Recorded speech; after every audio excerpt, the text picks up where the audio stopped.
Olá, seja bem-vindo ao programa Diversidade. Nós vamos falar um pouquinho hoje de história.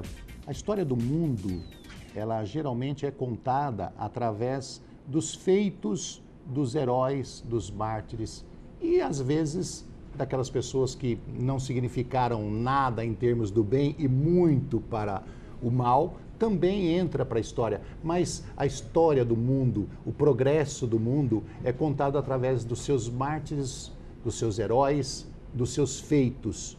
E a importância disso é registrada nos museus, nas grandes bibliotecas, nos livros antigos. Joséfos, por exemplo, um escritor da Idade Antiga, trouxe à tona muitos heróis que estavam obscurecidos pela história, né? Ele trouxe à tona, trouxe às claras os feitos dessas pessoas, e isso é a importância dos memoriais, das bibliotecas e dos museus. Nós vamos conversar hoje sobre a preservação da memória e dos feitos das pessoas que lutaram pelo empoderamento e pela liberdade das pessoas com deficiência.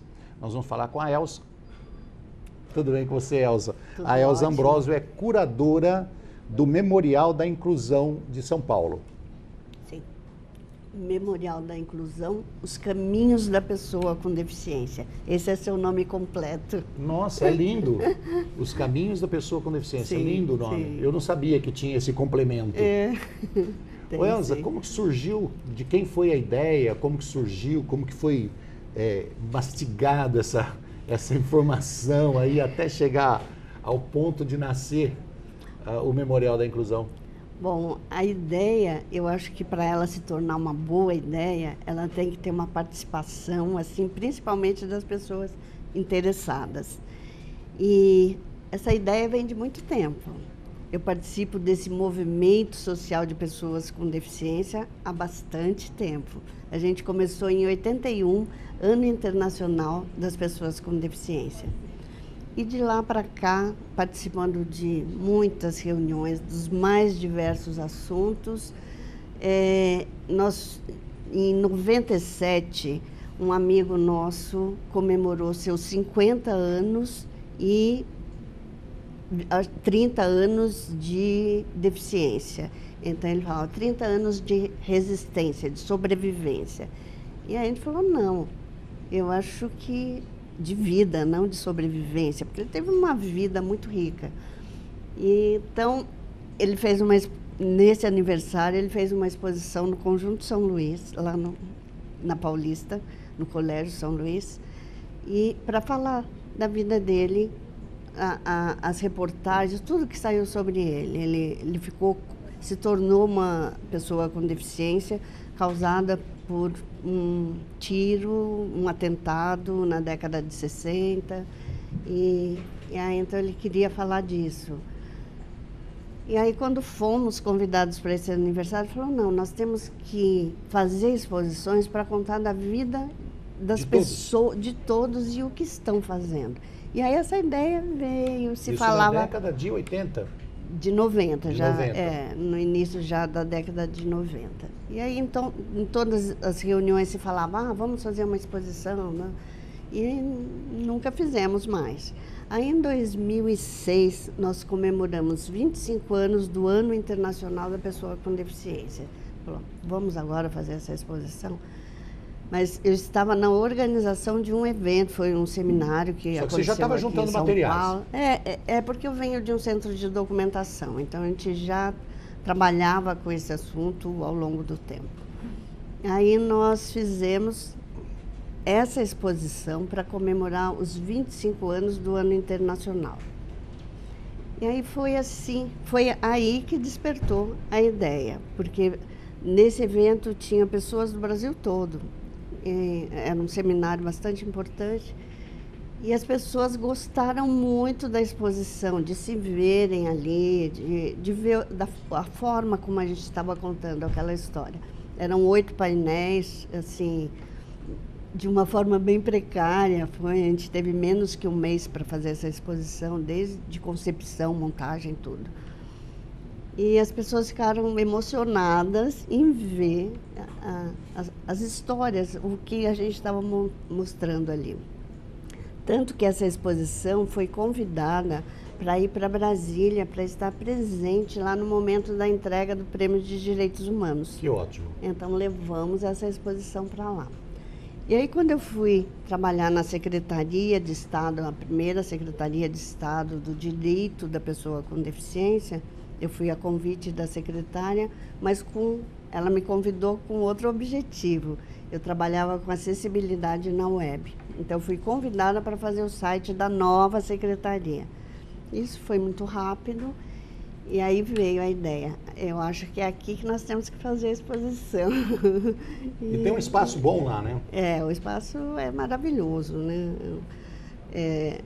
Os prédios de Oscar Niemeyer são sempre bem interessantes, em alguns aspectos e outros nem tanto.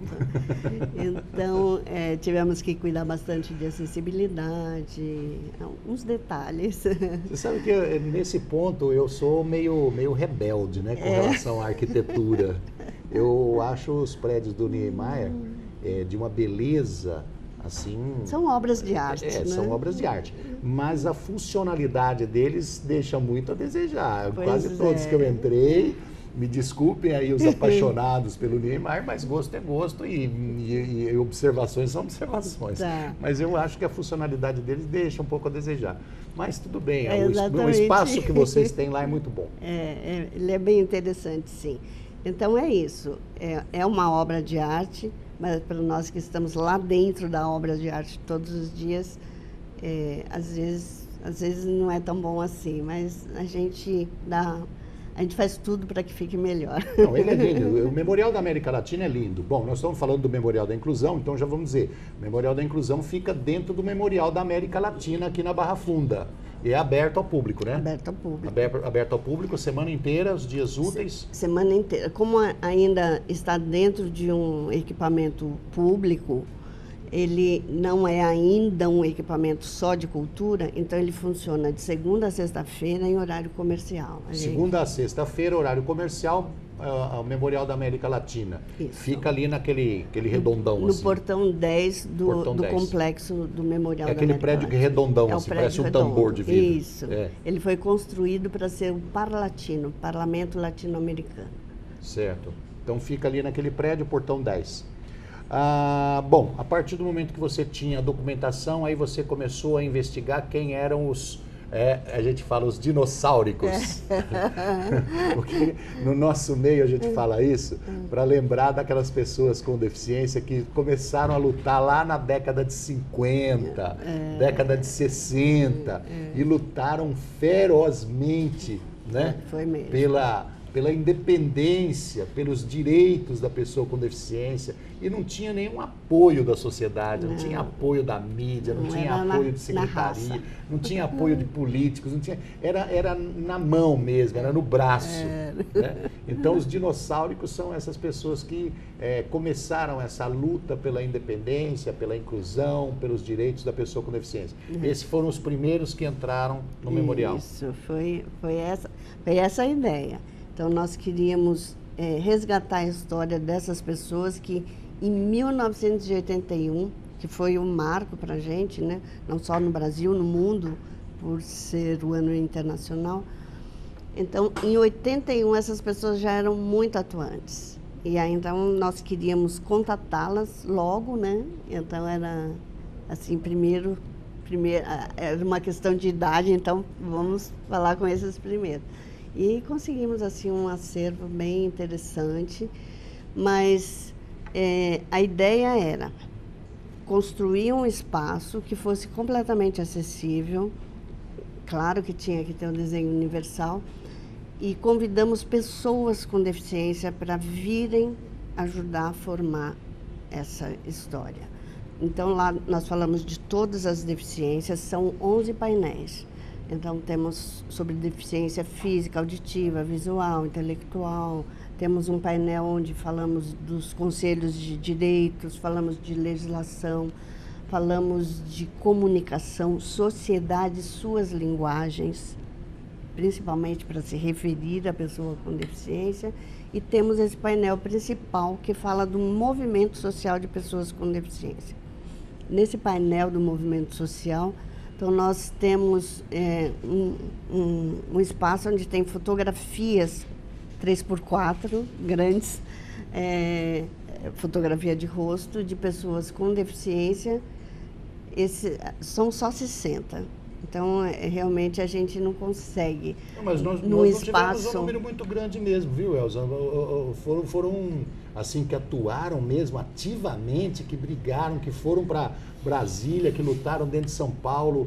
Não foi um número muito grande, não, porque a luta tinha que ter garra para ir. Tinha mesmo. Então, aqui de São Paulo... Só os nomes que eu tive o prazer de conhecer. João Ribas, já falecido. Sim. O Baggio, já falecido. Sim. O João Carlos Pet, que não está vivo lá, pintando, escrevendo. Né? João Carlos Pet é também uma sumidade dentro do trabalho. Escreveu livros que nortearam o nosso amanhecer deficiente. Sim. Nortearam. Sem dúvida. E aí, aqui em São Paulo tem essas poucas pessoas, que por uma questão geográfica a gente tem mais pessoas aqui de São Paulo. Mas em 81 teve um movimento, uma mobilização no país inteiro. Então nós temos o Messias de Recife, tivemos várias Messias, pessoas. Bastante conhecido. O Messias, inclusive, foi o que a gente tem foto dele entregando o nosso documento, a proposta da pessoa com deficiência para a nossa Constituição. Então, assim, foram pessoas muito importantes. E a gente trouxe um pouquinho da história, a gente procurou levantar os líderes do Brasil todo para contar aqui no Memorial da Inclusão. E isso foi... A gente fica assim, falando, nossa, consegui fazer isso. E temos muito ainda para contar. E como não teríamos espaço físico para tudo isso, nós fizemos uma lista com nomes de pessoas que foram muito atuantes também no Brasil todo. O memorial, então, ele integra pessoas do Brasil inteiro? Do Brasil todo. Isso também para mim é novidade. Eu estava achando que era só de São Paulo. Como é a secretaria estadual, sim, eu pensei que você englobava todas as pessoas que lutaram por esse empoderamento, por essa justiça social aí do estado de São Paulo. Sim, nós temos São Paulo como o número maior de documentos, de pessoas, mas a gente procurou acessar pessoas do Brasil inteiro, que foi muita gente naquele período. Ok. Nós estamos conversando com a Elza Ambrosio, que é curadora do Memorial da Inclusão. E ela vai completar o nome para mim, completa. Memorial da Inclusão, os caminhos da pessoa com deficiência. Eu vou demorar 2 anos para guardar isso. Memorial da Inclusão, os caminhos da pessoa com deficiência. Nós já voltamos. Estamos de volta com o programa Diversidade. Hoje com um papo muito agradável com a Elza Ambrosio, que é curadora do Memorial da Inclusão, os caminhos da pessoa com deficiência. Muito bem. Tô no segundo bloco aqui, beleza. Ô Elza, vamos lembrar de algumas coisas. Os feitos dessas pessoas que estão lá, você lembra de alguns? De muitos. Muitos? Então vamos fazer uma listinha, por favor. Só para valorizar essas pessoas mais ainda. Eu acho que aqui em São Paulo, para a gente, assim, uma conquista que a gente considera das maiores foi a acessibilidade no metrô, que foi uma briga grande, levou uns 10 anos para termos metrô acessível. Mas de lá para cá, agora a gente consegue ver as pessoas com deficiência na rua. Então, não dá mais para a gente imaginar São Paulo sem metrô e não dá para imaginar metrô sem acessibilidade. Então, isso eu pessoalmente, eu tive junto em vários momentos. Nessa luta envolveram muitas pessoas com deficiência. Muitas pessoas com deficiência. Não dá para colocar um. Não dá. Muitas A luta pessoas. pelo sistema de ensino também foi uma luta grande. Essa é ainda uma luta grande. É uma luta grande. Ainda não ganhamos. Não ganhamos. Mas estamos via caminhando. Memorial da Inclusão, a gente trabalha muito isso. Então, nós recebemos diariamente no Memorial da Inclusão pessoas, principalmente crianças, alunos das escolas públicas e professores. Porque essa questão da inclusão, da forma como foi meio que imposta, ela não caiu bem em todos os Mas tem níveis. muita gente com deficiência que está lutando, que está brigando, que está indo Muito, atrás dos vereadores, muito. dos deputados, dos Não, senadores. e temos que estar. E no memorial o que nós fazemos olha, professor, a gente sabe que aconteceu de uma forma que ninguém estava preparado, mas agora, depois de tantos anos, não dá mais para a gente ter esse discurso. Ah, meus professores não sabem lidar.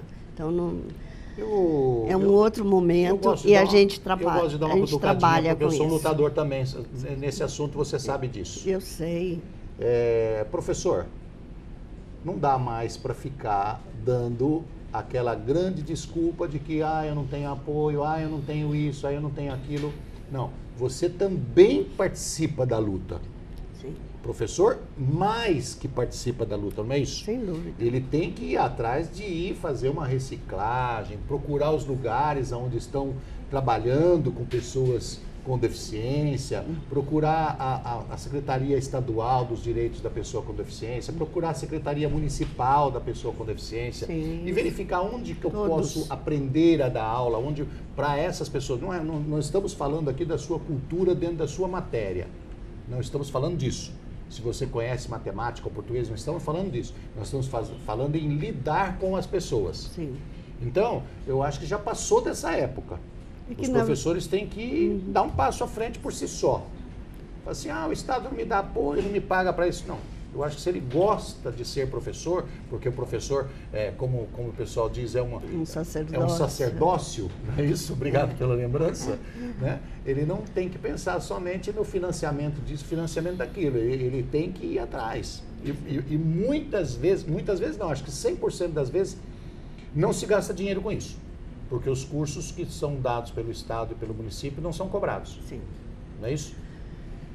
Então, nós, inclusive, nesse momento, estamos com mais 4 edições de um curso EAD, onde nós falamos de legislação, falamos de história, falamos de saúde, falamos de educação para servidores públicos. Então, a gente vai começar agora, em janeiro, uma nova edição. Já fizemos 2. Foi, assim, bem interessante, porque culturalmente nós não temos isso de que as pessoas devem ocupar os mesmos espaços e tudo. Nunca se foi pensado, nunca se foi assim ao longo da história, Sim. né? Isso é uma verdade. E agora nós estamos trabalhando para isso. Então, todas as pessoas têm que ocupar os mesmos espaços. E isso, ocupar os mesmos espaços, estar dentro da escola, de todos os ambientes.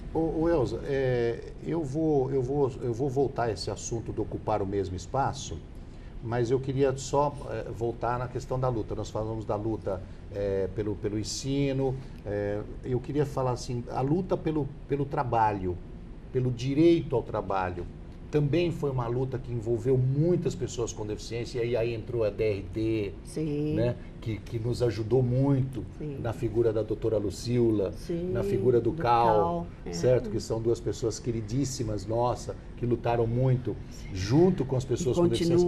Tudo isso está registrado no memorial? Sim. No memorial a gente procura falar de tudo, né? E nesse momento também a gente abre as portas do memorial para empresas que estão empregando pessoas com deficiência. E agora, o que eu faço? Então, não precisa fazer muita coisa. Se é para fazer acessibilidade física, nem sempre é mais caro fazer uma rampa em vez de escada. Então, isso... Hoje em dia a gente já não tem mais tantas desculpas para isso. O pessoal procura vocês para pedir informação, é isso? Muito. Então, pedir orientação sobre a empregabilidade, inclusive. Muitas pessoas, que querem até... Mas vocês dão essa orientação? Sim. Porque eu achei que era a DRT que dava isso. Não, nós estamos preparados para falar com todos os públicos. Então, dentro desse espaço, Memorial da Inclusão. Que não é mais DRT, né? Superintendência Regional do Trabalho. Mudou, eu estou na antiga ainda, eu estou na DRT, já mudou faz 10 anos. De vez em quando eu também pego umas siglas, mas... A DRT já mudou faz 10 anos. Eu ainda estou falando DRT, que era a Delegacia Regional do Trabalho. Agora é Superintendência Regional do Trabalho. Pois é. Então, eu queria voltar na questão do espaço pelo seguinte, quando a gente acha de uma importância fabulosa, importância vital, para preservar o nome desses dinossauros que a gente estava falando agora, essas pessoas que lutaram, é porque nós, pessoas com deficiência, e a Elza que trabalha junto com isso há tantos anos, não vamos falar muitos anos aqui não, porque senão detona a idade, né? Não vamos falar não, que trabalha com isso há muito tempo, sabe da dificuldade que era, porque os espaços eram separados, o espaço da sociedade era um, o espaço da pessoa com deficiência era outro, muito limitado e muito fechado. Sim, sim. Muito restrito. O espaço das pessoas com deficiência eram lugares segregados, né? Eram hospitais, aqueles asilos, centro de apoio, hospícios. Sim. Pessoas com deficiência intelectual iam para hospícios, eram tratados de uma maneira terrível. Certo? Então eram segregados os espaços, a gente não tinha uma porta que se abrisse para o mundo. Exatamente. Uma porta que se abrisse para o mundo. Imagina você ficar preso dentro de um ambiente, dentro de um prédio, né? As pessoas que são cadeirantes dentro de um prédio, as pessoas com deficiência visual dentro de outro, as pessoas com deficiência intelectual dentro de outro, nem se comunicavam, nem podiam juntar suas forças, né? E de repente abrir o espaço, arrebentar as portas e sair pelo mundo. Pois é, mas... Depende de uma coragem muito grande, dependeu de um desprendimento e de uma força que essas pessoas merecem ser lembradas pela eternidade. Pois é. E você me lembrou agora que, assim, esses espaços onde as pessoas com deficiência habitavam, ficou assim tão marcado que mesmo pessoas com deficiência agora, quando vê quando vai na Rede Lucy, por exemplo, e que vê um espaço assim de primeira linha, é um lugar... Fez mudar a concepção dos espaços. Completamente. E aí eu recebi há pouco tempo lá no memorial, um colega nosso, pessoa com deficiência, ele entrou assim, ele falou, nossa, aqui é o memorial. Eu nunca tinha tido vontade de vir conhecer o memorial, porque eu achava que era uma salinha fechada, escura, no centro da cidade. Então, as pessoas ainda têm isso, essa memória. Então, as próprias pessoas com deficiência... Porque nós não tínhamos espaço, então achava-se que era um porão. Pois é, não. Agora nós queremos tudo nós de melhor. Um espaço lindo. Elza, só uma coisinha. Vou passar o site do memorial para as pessoas acessarem, ver o que você tem lá dentro. Ele pode acessar o acervo inteiro, não é isso? Pode. Através do site. Sim, eu acho redundante, mas é bom eu frisar de novo, é um site completamente acessível. Todas as imagens que tem no site, elas têm descrição, então é para todas as pessoas. Para todas as pessoas. O site é memorialdainclusão.sp.gov.br. Memorial da Inclusão, tudo junto? Sem acento. .sp.gov.br. Lá você pode entrar e conhecer a história desses mártires, desses lutadores que chegaram aonde nós estamos hoje. Nós estamos num espaço aberto, nós podemos frequentar praça, cinema, restaurantes, praias, né? Por causa da luta dessas pessoas. Sim. Agora vamos lá, pergunta. Eu estava falando de biblioteca, todo mundo sabe o que é biblioteca, certo? Sim. Põe os livros. Sim. Né? Não existe mais discoteca. Discoteca não existe mais, certo? Um museu, todo mundo sabe que é museu. Sim. Geralmente quando a gente vê um velhinho, fala uma peça de museu, tudo que é, mas é a história que está ali no museu. E o memorial, o que é? Então, o memorial ele foi criado, é um espaço para guardar a história e a memória das pessoas com deficiência. Mas, assim, ele não tem ainda uma personalidade jurídica, como tem os museus de São Paulo e todos os outros. Então, é isso que ainda está faltando para a gente, mas, assim, a grande meta... Ele tem a mesma função prática do museu. Tem a mesma, sem dúvida. E o fato de estar dentro da Secretaria de Estado dos Direitos da Pessoa com Deficiência, a gente tem esse respaldo da Secretaria, que é fundamental. É importante você que é deficiente ou você que trabalha na área, terapeuta ocupacional, fisioterapeuta, um fisiatra e aí por diante, ou mesmo aqueles que querem conhecer um pouco da história da pessoa com deficiência, essa luta incansável para chegar onde estamos, não estamos ainda em perfeito estado, mas estamos bem melhor do que antes, Sim. pode acessar o site do Memorial da Inclusão e, de preferência, quem vai fazer uma visita lá, um passeio gostoso. Sem dúvida. Elza, obrigado pelo seu trabalho. Muito obrigada a você por me convidar. A gente se conhece há pouco tempo, né? Mais ou menos 55 anos. Não. Um pouquinho menos. Uns 20 anos. Eu conheço o trabalho da Elza, realmente é um trabalho sério, bonito, gostoso e que é uma pessoa que deve ser bastante respeitada nesse meio. Obrigado, Elza. Muito obrigada, eu que agradeço. E obrigado a você de casa que esteve conosco no programa Diversidade. Nós te esperamos na próxima semana. Até lá.